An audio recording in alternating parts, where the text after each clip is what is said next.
Alright, this tutorial is going to be about how to move the object in space, in the space provided. So note, we already did our animation, so our guy's eyes are moving, but now we want to make his face move left and right in the space, in the play field. So, first of all, you have to think of the Scratch play area like a coordinate system. So x is left and right, just like a graph, and y is up and down, just like a graph. So x-axis, y-axis, y to the sky, x is left and right. So to do this, all we have to do is do a very simple command in the scripts. So I'm going to drag out when clicked again. I'm going to go to control and go to a forever loop. And then I put in an if-then statement. Oops, and the loop goes around the if-then statement. So think of the if-then statement like a cause and effect. If I do something, then something should happen. So this is used widely in programming.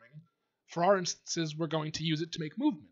So I'm going to go to sensing, and notice how this block is weirdly shaped. It has triangles on the end. Well, this one fits right in there, and a couple certain blocks fit in there, but this one. So key space pressed.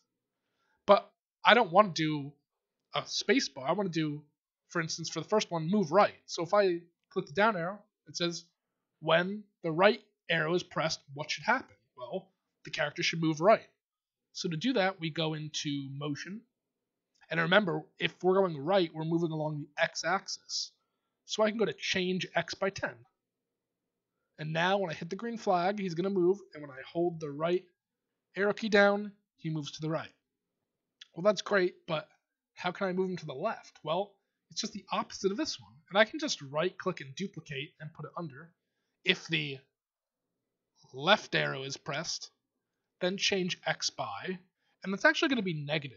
So think about it. If you go right on a graph, you get higher and higher in positive numbers. If we go left, we get lower and lower, and eventually negative numbers. So let's hit the green flag. I can go right, I can go left. So if you think logically, we can duplicate these both again and change it to up arrow and down arrow.